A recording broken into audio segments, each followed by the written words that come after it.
ഉണ്ട്. അതായത് എന്റെ മക്കളെ അനുഗ്രഹിക്കുന്ന ചില മേഖലകൾ അവിടെ പറയുന്നുണ്ട്. അതിനകത്ത് യോസേഫിനെ കുറിച്ച് പറയുന്ന ഒരു വാക്യമുണ്ട്. എന്റെ ജീവിതത്തിൽ വളരെ സന്തോഷിപ്പിച്ച ഒരു വാക്യമാണ്. യോസേഫ് ഫലപ്രദമായ ഒരു വൃക്ഷം, നീരുറവിനെതിരെ ഫലപ്രദമായ ഒരു വൃക്ഷം തന്നെ, അതിന്റെ കൊമ്പുകൾ മതിലിന്മേൽ പടരുന്നു. വില്ലാളികൾ അവനെ വിഷമിപ്പിച്ചു, അവർ എയ്തു, അവനോട് പൊരുതു. എന്നാൽ അവന്റെ വില്ല് ഉറപ്പോടെ നിന്നു, അവന്റെ ഭുജം യാക്കോബിൻ വല്ലവന്റെ കൈയാൽ ബലപ്പെട്ടു, ഇസ്രായേലിന്റെ പാറയായ ഇടയന്റെ നാമത്താൽ തന്നെ. ഈ വചനം പറയുന്നത് യോസേഫ് ഫലപ്രദമായ ഒരു വൃക്ഷം, അത് മതിലിന്റെ മേലിൽ പടരുന്നു. നാം ഒന്ന് ചിന്തിച്ചാൽ നമ്മുടെ ജീവിതത്തിൽ നമുക്ക് നമ്മുടെ ജീവിതത്തുമായിട്ട് തട്ടിക്കുമ്പോൾ നമുക്കും കാണാൻ സാധിക്കും. യോസേഫിന്റെ ജീവിതത്തിൽ നിരവധി മതിലുകൾ യോസേഫിന്റെ മുമ്പിൽ കൊണ്ടുവച്ചു. കാരണം എന്തായിരുന്നു? യോസേഫ് ദർശനമുള്ളവനായിരുന്നു, യോസേഫ് വാക്തത്വമുള്ളവനായിരുന്നു. എന്നാൽ ദർശനവും വാക്തത്വമുള്ള യോസേഫിന്റെ മുമ്പിൽ തന്റെ സഹോദരന്മാർ ഒരു മതിൽ തീർത്തു. ഇസ്മായിലെ കച്ചവടക്കാരൊരു മതിൽ തീർത്തു, പൊത്തിപ്പേറിന്റെ ഭാര്യ ഒരു മതിൽ തീർത്തു. ഏതൊക്കെ മതിൽ യോസേഫിന്റെ മുമ്പിൽ വന്നാലും വാക്തത്വമുള്ളവന്റെ വാക്തത്വം, ആ ദർശനം, ആ മതിലിന്റെ മേളിൽ യാക്കോബ് പറയുന്ന ഒരു കാര്യമുണ്ട്. യോസേഫ് ഫലപ്രദമായ ഒരു വൃക്ഷം, നീരുറവിനരികെ ഫലപ്രദമായ ഒരു വൃക്ഷം തന്നെ, അതിന്റെ കൊമ്പുകൾ മതിലിന്മേൽ പടരുന്നു. ഏതൊക്കെ ബാരിയേഴ്സ് നമ്മുടെ ജീവിതത്തിൽ ഉണ്ടെങ്കിലും ദൈവത്തിന്റെ കരം നമ്മളോട് കൂടെ ഉണ്ടെങ്കിൽ ആ കരം ഏത് മതിലിന്റെ മേളിലും യോസേഫിന്റെ ആ ഫലപ്രദമായ വൃക്ഷം ആണെന്ന് യാക്കോബ് തട്ടിച്ചു നോക്കുന്ന പോലെ അത് ആ മതിലിന്റെ മേളിൽ പടരുവാൻ തക്കവണ്ണം ദൈവത്തിന്റെ കരം അവിടെ നമുക്ക് വേണ്ടി ഇറങ്ങി പുറപ്പെട്ടു വരും. ആമേൻ. നാം ഇപ്രകാരം മറ്റൊരു കാര്യം കൂടെ ചിന്തിക്കണം. നമുക്ക് ചിന്തിക്കാൻ പറ്റുന്ന ഒരു കാര്യമുണ്ട്. ദൈവമല്ലാതെ നമ്മുടെ ജീവിതത്തിൽ മറ്റാർക്കും പ്രവർത്തിപ്പാൻ കഴിയത്തില്ല. അതിനൊരു ഉദാഹരണം കൂടെ ഞാൻ നിങ്ങളുടെ മുമ്പിൽ വെക്കാം. നെബൂഖദ്നേസറിന്റെ കാലത്ത് ശദ്രക്കിനെയും മേശക്കിനെയും അബേദ്നെഗോവിനെയും പിടിച്ചുകൊണ്ടുപോയി, ദാനിയേലിനെയും പിടിച്ചുകൊണ്ട് പോവുക എന്ന് പറഞ്ഞാൽ അവര് ഊനം ഉള്ളവരായിട്ടോ അല്ലെങ്കിൽ ഭംഗിയില്ലാത്തവരായിട്ടോ അങ്ങനെ മറ്റു ഇതൊന്നുമല്ല. അവര് ശ്രേഷ്ഠരായിരുന്നു, രാജകീയ ഗുണമുള്ളവരായിരുന്നു. ഈ രാജകീയ ഗുണമുള്ളവരെന്ന് പറഞ്ഞാൽ അറിയില്ല. ഇപ്പം എനിക്ക് പോയിട്ട് നമ്മളിപ്പോ ഇന്ത്യയിലെ കാര്യം പറയണ അനിൽ അംബാനിയുടെ മോനെയോ അല്ലെങ്കിൽ ആരെയും എനിക്ക് പിടിച്ചുകൊണ്ട് വരാൻ പറ്റുമോ? എനിക്ക് പിടിച്ചുകൊണ്ട് വരാൻ പറ്റില്ല. അങ്ങനെ പിടിച്ചുകൊണ്ട് പോകുന്ന, അതായത് അത്ര ശ്രേഷ്ഠതയിലുള്ള ഒരാളെ പിടിച്ചുകൊണ്ട് പോകണമെങ്കിൽ ഒരു ശത്രുവിന്റെ ഒരു പ്രവൃത്തി അവിടെയുണ്ട്. അതുപോലൊരു പ്രവൃത്തി വന്ന് പിടിച്ചുകൊണ്ട് പോയ സാഹചര്യത്തിൽ അവരവിടെ പോയിട്ട് എങ്ങനെയായിരിക്കുന്നു? ആ രാജ്യത്ത് അവര് രാജാവിന്റെ സന്നിധിയിൽ പോയി നിൽക്കുന്നു. അവർക്ക് പാപം ചെയ്യാനോ അല്ലെങ്കിൽ അവർക്ക് ഭക്ഷണം, രാജാവ് കഴിക്കുന്ന ഭക്ഷണം, ശബദാർപ്പിത വസ്തുക്കൾ അവരുടെ മുമ്പിൽ വരുമ്പോൾ അവർ പറയുന്നുണ്ട്, ഇല്ല, ഞങ്ങൾ ഇത് കഴിക്കത്തില്ല, ഇത് ഞങ്ങൾക്ക് വേണ്ട. ദൈവം ഞങ്ങളുടെ മുമ്പിൽ വെച്ചിട്ടുള്ളതൊന്നല്ലാതെ മറ്റൊന്നും ഞങ്ങളുടെ ജീവിതത്തിൽ, എന്തു തന്നെ വന്നാലും ഞങ്ങളുടെ ജീവിതത്തിൽ ദൈവം വെച്ചിട്ടുള്ളതൊന്നല്ലാതെ മറ്റൊന്നും ഞങ്ങളുടെ ജീവിതത്തിൽ ഞങ്ങൾ തൊടുകയില്ല എന്ന് അവരെന്തു പറയുന്നു? അവരതുപോലെ തന്നെ അവർ പറയുന്നു. നമുക്ക് വായിക്കാൻ പറ്റുന്ന ഒരു കാര്യമുണ്ട്.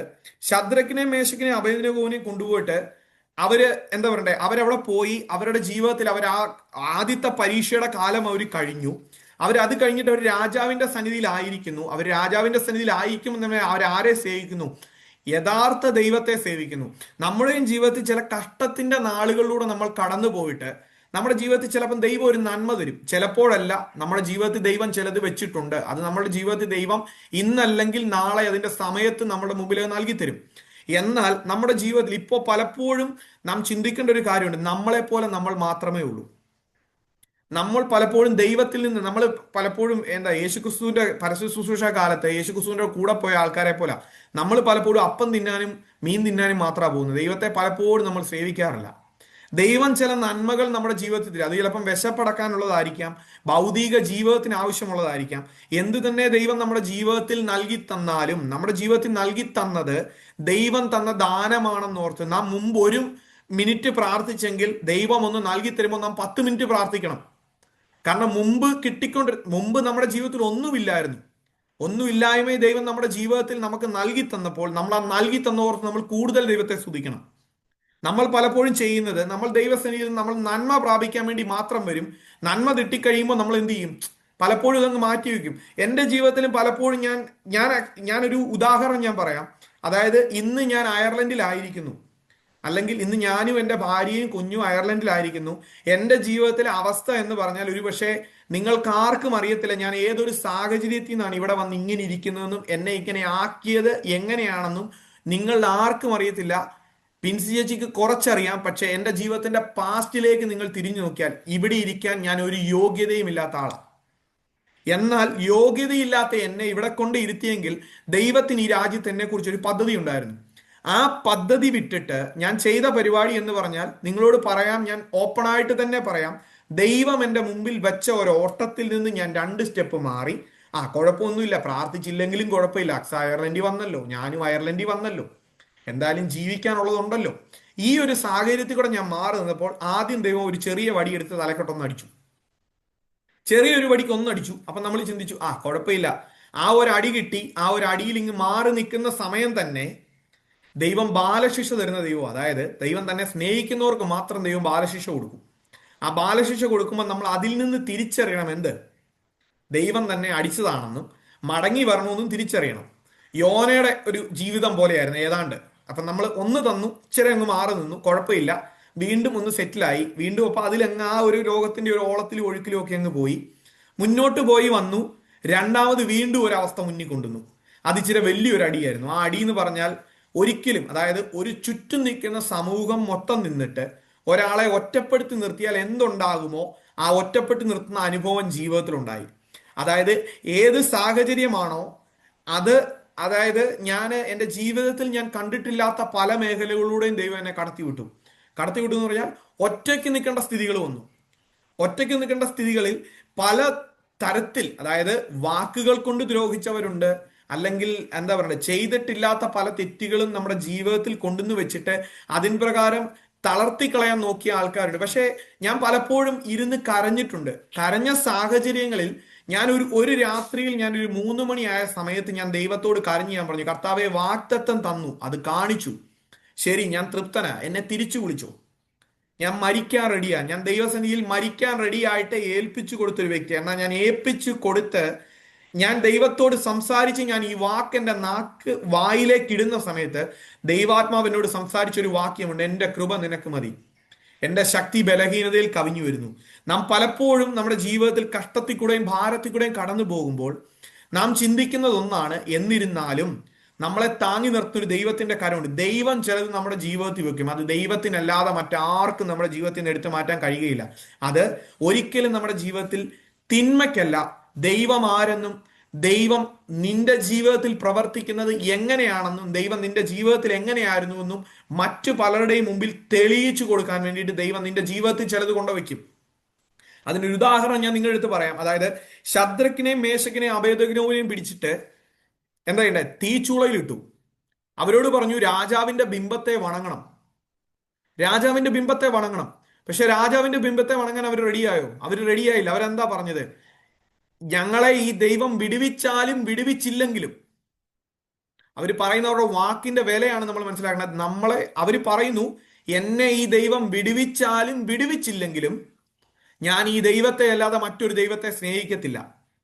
പലപ്പോഴും നമ്മുടെ ജീവിതത്തിൽ കഷ്ടം വരുമ്പോഴും ഭാരം വരുമ്പോഴും ലോകം നമ്മുടെ മുമ്പിൽ നിന്നിട്ട് നമ്മളെ പലപ്പോഴും മാറ്റി നിർത്തുമ്പോഴും പലരും ചോദിക്കും, ഞങ്ങളുടെ ജീവിതത്തിൽ കഷ്ടം വന്ന സമയത്ത് പലരും ചോദിച്ചിട്ടുണ്ട്, നിങ്ങൾക്ക് മാത്രം എന്നാ ഇങ്ങനെ, നിങ്ങൾക്ക് മാത്രം എന്താ ഇങ്ങനെ, നിങ്ങളുടെ ജീവിതത്തിലെ കുറവ് കൊണ്ടായിരിക്കും ഇങ്ങനെ വന്നത്.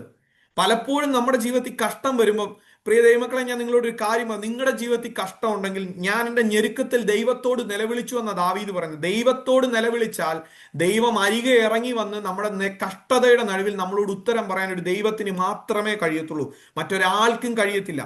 കഷ്ടതയിൽ ദൈവത്തോട് നിലവിളിക്കണം. ദൈവമല്ലാതെ നമ്മുടെ ജീവിതത്തിൽ പ്രവർത്തിപ്പാൻ മറ്റൊരാള് ഭൂമിയിലില്ല. ഇന്ന് വരെ ഉണ്ടായിട്ടില്ല, നാളെ തൊട്ട് ഉണ്ടാകത്തുമില്ല. കർത്താവല്ലാതെ നമ്മുടെ ജീവിതത്തിൽ കർത്തൃത്വം നടത്താൻ വേറൊരാളില്ല. കഷ്ടതയുടെ നടുവിൽ ദൈവത്തെ വിളിച്ചപേക്ഷിച്ചാൽ അരികെ ഇറങ്ങി വന്ന് ഉത്തരം പകർന്നു തരുന്ന ഒരു ദൈവത്തിന്റെ കരമുണ്ട്. നാം കഷ്ടത്തിൽ കൂടെ പോകുമ്പോൾ നാം നമ്മുടെ വിശ്വാസത്തെ പലപ്പോഴും പലരും ശോധന ചെയ്യും. കണ്ടില്ലേ, ഇതേ നോക്കിയാൽ അവൻ പെന്തക്കോസുകാരനാ, അവന് മാത്രം ഇത് വന്നു, അവൻ വലിയ പാപിയാ. ഞാനിത് കേട്ടിട്ടുണ്ട്. എൻ്റെ ഒരു സുഹൃത്ത് പറഞ്ഞ അവന്റെ വലിയ ഒരു ഊത്തങ്ങ് നിന്ന്, ഏതാ, നമ്മളെ പഴിക്കുന്നവർ പറയുന്നതാണ്, അവന്റെ വലിയ ഒരു ഊത്തങ്ങ് നിന്നെന്ന്. അതായത് എന്തും പറയട്ടെ, ലോകം എന്തും പറയട്ടെ, പക്ഷെ എന്ത് പറഞ്ഞാലും ശദ്രക്കിനെ മേശക്കിനെ അബേദ്നെഗോവും നിൽക്കും. ഒരു സമൂഹം ചുറ്റും നിന്നിട്ട് പറയാം അവനെ തീ തള്ളിയിടാൻ. ആ തീ തള്ളിയിടാൻ പറയുമ്പോഴും അവർ പറയുന്ന ഒരു കാര്യമുണ്ട്, ഞങ്ങൾ സ്നേഹിക്കുന്ന ദൈവം ഞങ്ങളെ വിടുവിച്ചാലും വിടുവിച്ചില്ലെങ്കിലും ഈ ദൈവത്തെ അല്ലാതെ ഞങ്ങൾ മറ്റൊരാളെ സ്നേഹിക്കത്തില്ല. തീയുടെ ആ ഒരു പവർ രാജാവ് എത്രത്തോളം കൂട്ടി, അത്രത്തോളം മടങ്ങായിട്ട് കൂട്ടിയിട്ട് അവരുടെ കൈയും കാലും ബന്ധിച്ചു. അവരുടെ കൈയും കാലും ബന്ധിച്ചിട്ട് തന്റെ സേവകരോട് പറഞ്ഞു അവരെ കൊണ്ട് ആ തീയിലിടാൻ പറഞ്ഞു. അവരെ തീയിലിടാൻ പോയ സേവകർ കരിഞ്ഞുപോയി. എന്നിട്ട് അവർ പോകുന്ന സമയത്ത് ദൈവത്തെ തള്ളി പറഞ്ഞില്ല. അവർ തീയുടെ നടുവിൽ കിടന്നു. ആ തീയുടെ നടുവിൽ കിടക്കുമ്പോഴും അവരുടെ ജീവിതത്തിൽ എന്തുണ്ട്? ഉള്ളിലൊരു പക്ഷേ ഭയം ഉണ്ടായിരുന്നായിരിക്കും. അവരുടെ ജീവിതത്തിൽ ഉള്ളിൽ ഭയം ഉണ്ടായിരുന്നായിരിക്കും. പക്ഷേ ആ ഭയം അവരുടെ ജീവിതത്തിൽ ഉണ്ടായിരുന്നെങ്കിൽ കൂടെ അവരുടെ വിശ്വാസം, നമ്മൾ അതാണ് കാണേണ്ടത്. അവരുടെ വിശ്വാസം അവർക്കുണ്ടായിരുന്നു. അവർ ആ വിശ്വാസം തള്ളിക്കളഞ്ഞില്ല. അതായത് ഞാൻ സ്നേഹിക്കുന്ന എൻ്റെ ദൈവം ആ തീയുടെ നടുവിൽ നിന്നും എന്നെ വിടുവിക്കും. ഇനി വിടുവിച്ചില്ലെങ്കിലും ഞാൻ ഇന്ന് മരിച്ചാൽ ഞാൻ ക്രിസ്തുവിനോട് കൂടെ എന്നൊരു ചിന്ത അവരുടെ ജീവിതത്തിൽ ഉണ്ടായിരുന്നു. ആ ചിന്തയിൽ അവർ തീയിലേക്ക് പോയി. എന്നാൽ രാജാവ് നോക്കുമ്പോൾ കാണുന്നത് എന്താ? 3 പേരെ തീയിലിട്ടു. 4-മൻ തീയുടെ നടുവിൽ ഇറങ്ങി വന്നു.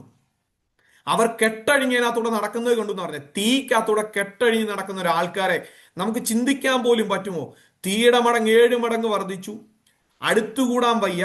ഈ തീ കണ്ടിട്ടുള്ളവർക്കറിയാം, ആ തീ കത്തുമ്പം ആ കാണുന്ന ജ്വാലയല്ലാതെ അതിന് പുറത്ത് വേറൊരു വലയം കൂടെ ഉണ്ട്. ഒരു എക്സ്ട്രാ ഒരു വലയം കൂടെ മാറി നിൽക്കും. അതായത് ആ തീയുടെ പവർ എന്താന്നുള്ളത് ചില സമയം നഗ്നനേത്രം കൊണ്ട് കാണാൻ പറ്റും, ചില സമയത്ത് കാണത്തില്ല. അതിന് പുറത്തേക്ക് എക്സ്ട്രാ വേറൊരു ലെയറും കൂടെ ഉണ്ട്. അതാണ് ആ തീയുടെ പവർ. നമ്മൾ തീയിൽ അടുത്തിട്ടല്ല നമ്മൾ കരിഞ്ഞു പോകുന്നത്, ആ തീയിൽ നിന്ന് വരുന്നൊരു പവർ ഉണ്ട്. ആ പവറിലാണ് നമ്മൾ കരിഞ്ഞു പോകുന്നത്. അതുപോലെ അത്ര പവറിനകത്തും 4 പേര് അതിനകത്തൂടെ നടക്കുന്ന കണ്ട്. അവരെ വിളിച്ചിട്ട് രാജാവ് പറയുന്നുണ്ട് പുറത്തു വരാൻ. അവരെ വിളിച്ചിട്ട് രാജാവ് പറയുന്നുണ്ട് പുറത്തു വരാൻ. എന്നിട്ട് നമുക്ക് ദാനിയേലിന്റെ പുസ്തകം 3-ാമത്തെ അധ്യായം 28 തൊട്ടുള്ള വാക്യം നമുക്ക് വായിക്കുമ്പോൾ കാണാൻ പറ്റും. അതായത് 27 തൊട്ട് വായിക്കാം. പ്രധാന ദേശാധിപതിമാരും സ്ഥാനാധിപതിമാരും രാജമന്ത്രിമാരും വന്നുകൂടി ആ പുരുഷന്മാരുടെ ദേഹത്ത് തീ പിടിക്കാതെയും അവരുടെ തലമുടി കരിയാതെയും കാൽച്ചട്ടയ്ക്ക് കേട് പറ്റാതെയും അവർക്ക് തീയുടെ മണം പോലും തട്ടാതെയും ഇരിക്കുന്ന കണ്ടു. അപ്പോൾ നെബൂഖദ്നേസർ കൽപ്പിച്ചത്, ശദ്രക്കിന്റെയും മേശക്കിന്റെയും അബേദ്നെഗോവിന്റെയും ദൈവം വാഴ്ത്തപ്പെട്ടവൻ തങ്ങൾ ആശ്രയിക്കുകയും സ്വന്തം ദൈവത്തെ അല്ലാതെ വേറൊരു ദൈവത്തെയും സേവിക്കുകയോ നമസ്കരിക്കുകയോ ചെയ്യാതെ വണ്ണം രാജകൽപ്പന കൂടെ മറുത്ത് തങ്ങളുടെ ദേഹത്തെ ഏൽപ്പിച്ചു കൊടുക്കുകയും ചെയ്ത തന്റെ ദാസന്മാരെ അവൻ സ്വദൂതനെ അയച്ചു വിടുവിച്ചുവല്ലോ. അതായത് ഒരു രാജാവ് ആരെക്കുറിച്ച് പറയുക? വിശ്വാസമുള്ളവന്റെ വിശ്വാസത്തെ കുറിച്ച് പറയുകയാണ്. അതായത് രാജാവ് അവിശ്വാസിയായിരുന്നിട്ട് കൂടെ ആ രാജാവ് പറയുവാണ്, വിശ്വസിച്ച് വിശ്വാസത്താൽ ഒരു പരീക്ഷണത്തിലൂടെ കടന്നുപോയവനെ നോക്കിയിട്ട് രാജാവ് എന്താ പറയുന്നത്? അവന്റെ ദൈവം വലിയ ദൈവം, ഞാൻ സ്നേഹിച്ച എൻ്റെ ദൈവമല്ല.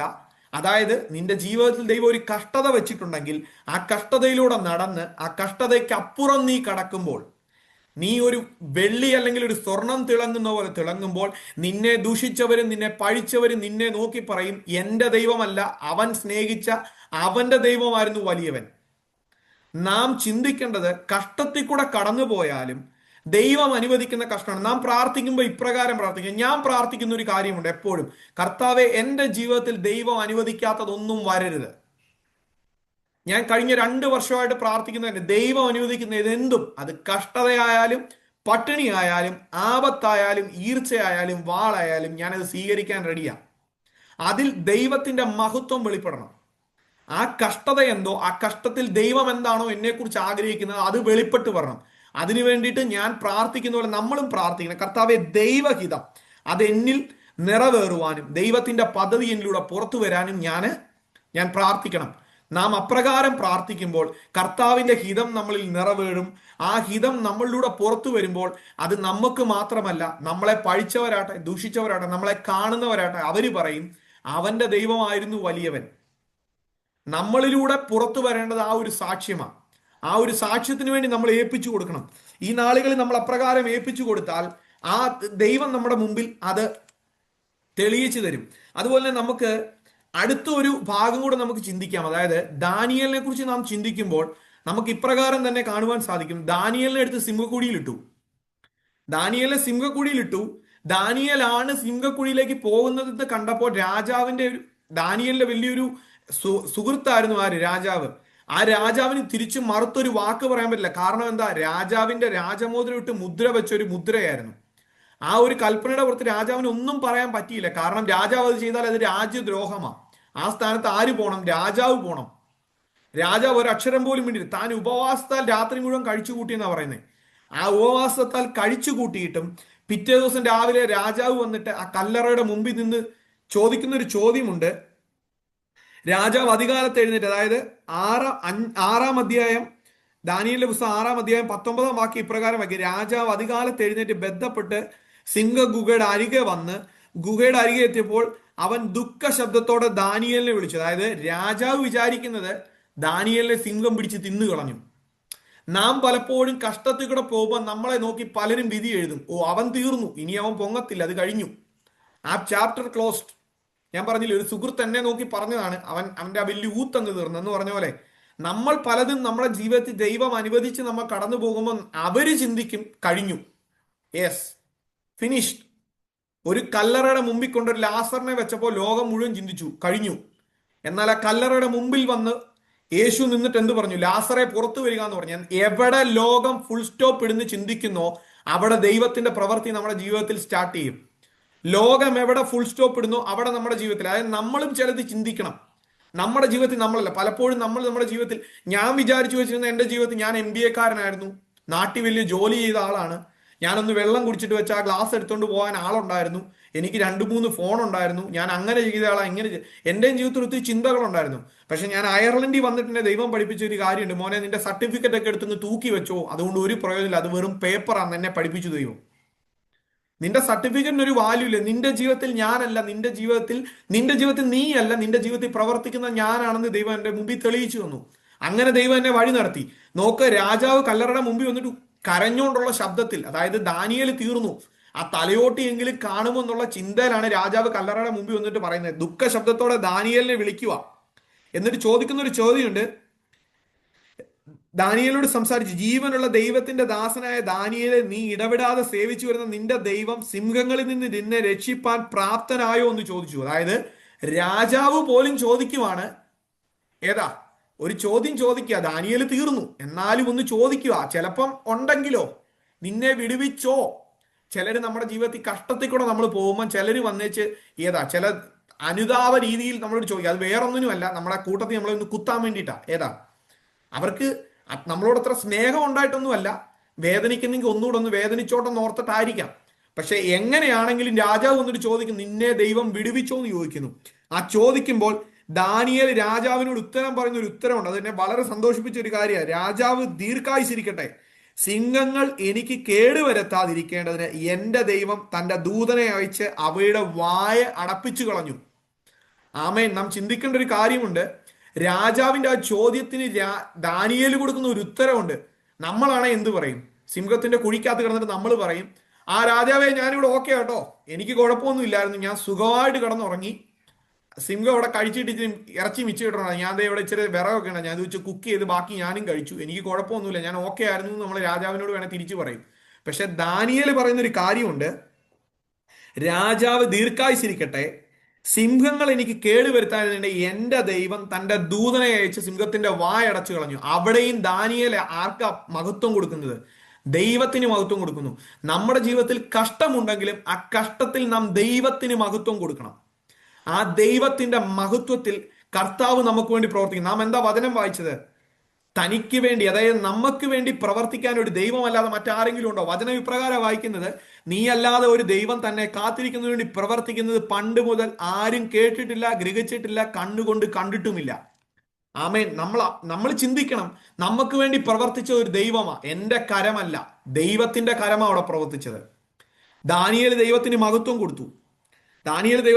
കൊടുത്തു. എന്നിട്ട് ദാനിയേൽ പറയുന്ന ഒരു കാര്യമുണ്ട്: അവന്റെ സന്നിധിയിൽ ഞാൻ കുറ്റമില്ലാത്തവൻ, രാജാവെ തിരുമുമ്പിലും ഞാൻ ഒരു ദോഷവും ചെയ്തിട്ടില്ല.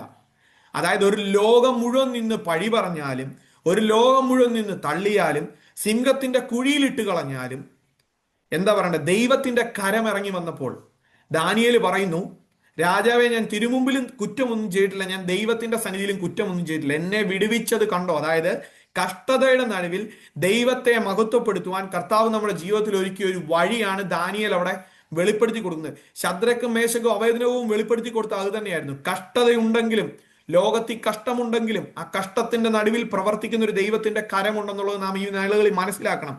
അന്ന് ദാര്യാവേശ് സർവ്വഭൂമിയിലും വസിക്കുന്ന സകല വംശക്കാർക്കും ഭാഷക്കാർക്കും എഴുതിയ എന്തെന്നാൽ, നിങ്ങൾക്ക് ശുഭം വർദ്ധിച്ചു വരട്ടെ. എന്റെ രാജാധിപത്യത്തിൽ ഉൾപ്പെട്ട ഏവരും ദാനിയേലിന്റെ ദൈവത്തിന്റെ മുമ്പാകെ ഭയഭക്തിയോടെ ഇരിക്കണമെന്ന് ഞാൻ ഒരു തീർപ്പ് കൽപ്പിക്കുന്നു. അവൻ ജീവനുള്ള ദൈവവും എന്നേക്ക് നിലനിൽക്കുന്നവനും അവന്റെ രാജ്യത്വം നശിച്ചു പോകാത്തതും അവന്റെ ആധിപത്യം അവസാനം വരാത്തതുമാകുന്നു. അവിശ്വാസിയൊരു രാജാവ് രാജമുദ്രയിട്ടിട്ട് ചെയ്യുന്ന ഒരു കൽപ്പനയാണ്. അതായത്, നിന്റെ ജീവിതത്തിൽ ദൈവം കഷ്ടത അനുവദിക്കുന്നുണ്ടെങ്കിൽ ആ കഷ്ടതയിലൂടെ നാം ചിന്തിക്കേണ്ട ഒരു കാര്യമുണ്ട്. എന്ത്?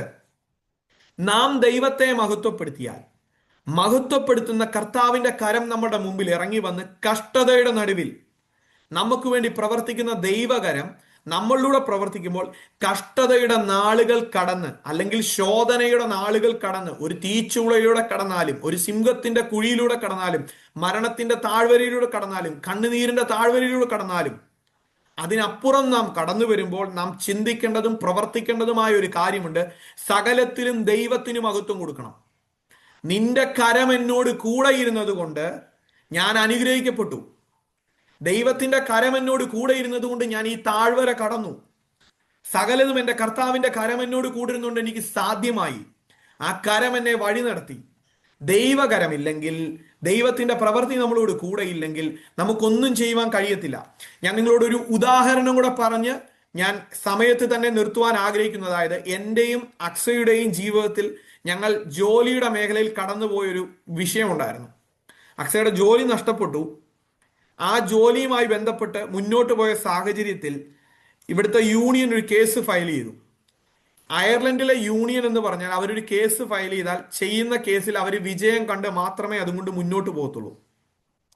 ദൈവം ചിലത് നമ്മുടെ ജീവിതത്തിൽ വെക്കുമ്പോൾ, അതായത് ദൈവം എന്നെ പഠിപ്പിച്ച ഏറ്റവും വലിയ, ഞാൻ ഉപവസിച്ചും പ്രാർത്ഥിച്ചും, നിങ്ങളോട് ഞാൻ വളരെ കൃത്യമായിട്ട്, ഞാൻ ആ ഹോസ്പിറ്റലിലോട്ട് കയറി പോകുന്ന മതിലിന്റെ ആ മതിലെ കൊണ്ട കൈ വെച്ച് വരെ പ്രാർത്ഥിച്ചിട്ടുള്ള വ്യക്തിയാണ് ഞാൻ. അതിലെ അങ്ങോട്ടും ഇങ്ങോട്ടും പ്രാർത്ഥിക്കാൻ വേണ്ടി മാത്രം വണ്ടി ഓടിച്ചു പോയിട്ടുള്ള വ്യക്തിയാണ് ഞാൻ. ആ ഗേറ്റെ നോക്കി കൈ നോക്കി പ്രാർത്ഥിക്കും. ഇതിനകത്തൂടെ ഞാൻ എൻ്റെ വണ്ടി ഓടിച്ച് കയറും, ഞാൻ അക്ഷയം കൊണ്ട് വന്ന് കയറി ജോലി ചെയ്യും എന്നൊക്കെ പറഞ്ഞ് ഞാൻ ഒത്തിരി പ്രാർത്ഥിച്ചിട്ടുണ്ട്. അക്ഷയ ഒരു മീറ്റിങ്ങിന് പോകുമ്പോൾ ഞാൻ വണ്ടിയിലിരുന്നിട്ട് ബൈബിൾ എടുത്തു വെച്ച് കുറേ വചനങ്ങൾ പറഞ്ഞ് ഞാൻ അങ്ങ് പ്രാർത്ഥിക്കുക. പക്ഷെ എന്നെ ദൈവം പഠിപ്പിച്ചൊരു കാര്യമുണ്ട്. നിന്റെ വിചാരങ്ങളല്ല എൻ്റെ വിചാരങ്ങൾ. നിങ്ങൾ പ്രത്യാശിക്കുന്ന ശുഭവായു വരുവാൻ തക്കവണ്ണം നിങ്ങളെക്കുറിച്ചുള്ള എൻ്റെ വിചാരങ്ങൾ ഇന്നവ എന്ന് ഞാൻ അറിയുന്നു. അത് തിന്മയ്ക്കല്ല നന്മയ്ക്കത്രയുള്ള വിചാരങ്ങൾ എന്ന് യഹോവയുടെ അരുളപ്പാട്. അതായത്, ദൈവം പഠിപ്പിച്ച ഒരു കാര്യമുണ്ട്. ഞാൻ ചിന്തിക്കുന്നതല്ല, ഞാൻ നനയ്ക്കുന്നതല്ല, എന്നാൽ നിനക്ക് വേണ്ടി ഞാൻ മറ്റൊന്ന് ഒരുക്കി വെച്ചിട്ടുണ്ട്. അത് നിന്റെ മുമ്പിൽ അതിന്റെ സമയത്ത് തെളിഞ്ഞു വരും. അതിനുവേണ്ടി കാത്തിരിക്കുക. വചനം എന്താ പറയുന്നത്? യഹോവയിങ്കൽ പ്രത്യാശ വെക്കുക, ധൈര്യപ്പെട്ടിരിക്കുക, നിങ്ങളുടെ ഹൃദയം ഉറച്ചിരിക്കട്ടെ.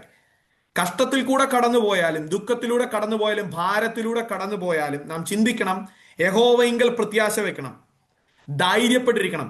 നമ്മുടെ ഹൃദയം ദൈവത്തിൽ തന്നെ ആശ്രയിക്കണം. നാം ബലഹീനരായി പോലും നാം ബലപ്പെട്ടിരിക്കണം, വിശ്വാസം കൈവിടാത്തവരായി.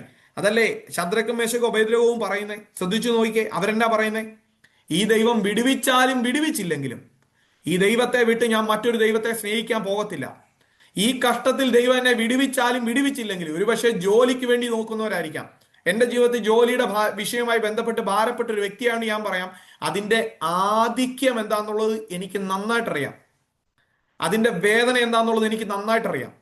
ഞാൻ കടന്നുപോയ മേഖലകൾ, എൻ്റെ പഴയ വണ്ടി എന്ന് പറഞ്ഞാൽ ഞാൻ കണ്ണുനീരൊഴുക്കിയ വണ്ടികളാണ്. ഞാൻ പലപ്പോഴും എൻ്റെ സ്ട്രെസ് താങ്ങാൻ വയ്യ വണ്ടിയിലിരുന്ന് അലറി കരഞ്ഞിട്ടുണ്ട്. കാരണം വണ്ടി ഓടിച്ചു പോകുമ്പോൾ 100 കിലോമീറ്റർ മേളിൽ വണ്ടി ഓടിച്ചു പോകുമ്പോൾ ഞാൻ എത്ര ഒച്ച വെച്ചാലും പുറത്ത് കേൾക്കത്തില്ല. ഞാൻ അലറി കരഞ്ഞിട്ടുണ്ട്. എന്നാൽ അതിൻ്റെ നടുവിലും പ്രവർത്തിച്ച ഒരു ദൈവത്തിന്റെ കരമുണ്ട്.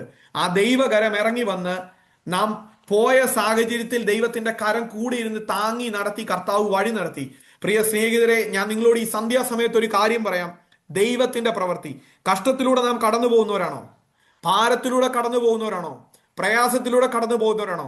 നിങ്ങളെ നോക്കി ദൈവാത്മാവ് ഈ സന്ധ്യാസമയം വിളിച്ചു പറയുന്നു. അതായത് 2 ദിനവൃത്താന്ത പുസ്തകം 16-ാം അധ്യായം 9-ാം വാക്യം ഇപ്രകാരം വിളിച്ചു പറയുന്നു: യഹോവയുടെ കണ്ണ് തങ്ങൾ ഏകാഗ്ര ചിത്രരായിരിക്കുന്നവർക്ക് വേണ്ടി തന്നെത്താൻ ബലവാൻ എന്ന് കാണിക്കേണ്ടതിന് ഭൂമിയിൽ എല്ലായിടവും ഊടാടി സഞ്ചരിക്കുന്നു. ഏത് സാഹചര്യത്തിൽ കടന്നു പോകുന്ന വ്യക്തിയാണ് നിങ്ങളെങ്കിലും, അത് എന്ത് ബുദ്ധിമുട്ടായാലും, ഏത് ഭാരമായാലും, ഏത് പ്രയാസമായാലും, ദൈവത്തിൽ ഏകാഗ്ര ചിത്തരായിരുന്നാൽ നമുക്ക് വേണ്ടി തന്നെത്താൻ ബലവാൻ എന്ന് കാണിക്കേണ്ടതിന്, അതായത് ദൈവം ബലവാനാണെന്ന് നമ്മുടെ മുമ്പിൽ തെളിയിച്ചു തരേണ്ടതിന് ഞാൻ എവിടെ പ്രവർത്തിക്കണം, എന്നെ വിളിച്ച് എന്നോട് അടുത്തിരിക്കുക, ഞാൻ നിനക്ക് ഉത്തരമരുളൂ എന്നാ ദൈവം പറഞ്ഞത്. ദൈവത്തോട് അടുത്തിരിക്കുന്നവർക്ക് വേണ്ടി താൻ തന്നെത്താൻ എന്ന് ബലവാൻ എന്ന് കാണിക്കേണ്ടത് തന്റെ കണ്ണ് ഭൂമിയിലൊക്കെ മൂടാടി സഞ്ചരിക്കുന്നു. ആ പ്രവർത്തിക്കുന്ന ദൈവത്തിന്റെ കരം, നമുക്ക് വേണ്ടി പ്രവർത്തിക്കാൻ നമുക്ക് വേണ്ടി കണ്ണുകൊണ്ട് നോക്കുന്ന ഒരു ദൈവത്തിന്റെ കണ്ണ്. ഇസ്രായേലിന്റെ പരിപാലകൻ മയങ്ങുന്നില്ല, ഉറങ്ങുന്നില്ല എന്ന് വചനം പറയുമ്പോൾ ഈ സന്ധ്യാസമയം ഞാൻ നിങ്ങളോട് വിളിച്ചു പറയുന്നു, നാം ദൈവത്തിന്റെ സന്നിധിയിൽ നാം ഏകാഗ്രചിത്തരായിരുന്നാൽ നമുക്ക് വേണ്ടി പ്രവർത്തിക്കുന്ന ഒരു ദൈവത്തിന്റെ കരം നമ്മുടെ മുമ്പിൽ ഈ നാളുകളിൽ വളരെ വലിയൊരു പ്രവൃത്തി ചെയ്തു തരുമെന്ന് ഞാൻ നിങ്ങളോട് ഈ സന്ധ്യാസമയം ആഹ്വാനം ചെയ്തുകൊണ്ട് എനിക്ക് ഈ സമയം അനുവദിച്ചു തന്ന പ്രിയ അല്ലെങ്കിൽ യഹോവ ഗ്രൂപ്പിനോടും നിങ്ങൾ എന്റെ ദൈവത്തിന്റെ വചനം എന്നിലൂടെ സംസാരിപ്പാൻ കർത്താവിന്റെ ജീവിതത്തിൽ കൃപ തന്നു. അത് കേൾക്കുവാൻ നിങ്ങളുടെ ജീവിതത്തിൽ ദൈവം അവസരം ഒരുക്കി തന്നതിന് ദൈവത്തോട് നന്ദി പറഞ്ഞുകൊണ്ട് ഹല്ലേലൂയ, ഈ സന്ധ്യാസമയം ഞാൻ വചനത്തിൽ നിന്ന് ഞാൻ ഇരിക്കുന്നു. ദൈവം നിങ്ങളെ ഏവരെയും അനുഗ്രഹിക്കുമാറാകട്ടെ. കർത്താവ് നിങ്ങളോട് കൂടെ ഇരിക്കട്ടെ. കർത്താവിന്റെ കരം നിങ്ങളെ അനുഗ്രഹിക്കട്ടെ, താങ്ങി നിർത്തട്ടെ. ദൈവം ചെയ്യുന്ന സകല മേഖലകളിലും നാം കടന്നു പോകുന്ന കഷ്ടമായാലും ഭാരമായാലും ദുഃഖമായാലും പ്രയാസമായാലും ഈ ദൈവത്തെ മുറുകെ പിടിച്ച് ഏത് കഷ്ടത്തിന്റെ നടുവിലൂടെ ഞാൻ പോയാലും ദൈവമല്ലാതെ എനിക്ക് വേണ്ടി പ്രവർത്തിപ്പാൻ മറ്റൊരു ദൈവമില്ലെന്നും ഈ ദൈവത്തെ ഞാൻ ആശ്രയിക്കുമെന്നും ഈ ദൈവമല്ലാതെ എൻ്റെ ജീവിതത്തിൽ മറ്റാരും പ്രവർത്തിപ്പാനില്ലെന്നും കഷ്ടതയിലൂടെ ആയാലും ദുഃഖത്തിലൂടെ ആയാലും ഭാരത്തിലൂടെ ആയാലും പ്രയാസത്തിലൂടെ ആയാലും ഈ ദൈവത്തെ തള്ളിപ്പറഞ്ഞ് ഞാൻ പോകത്തില്ലെന്നും ഒരു ഉറച്ച വിശ്വാസത്തോടെ നമുക്ക് ജീവിക്കാം. കർത്താവ് നമ്മളെ ഏവരെയും സഹായിക്കുമാറാകട്ടെ. ആമേൻ. സ്തോത്രം.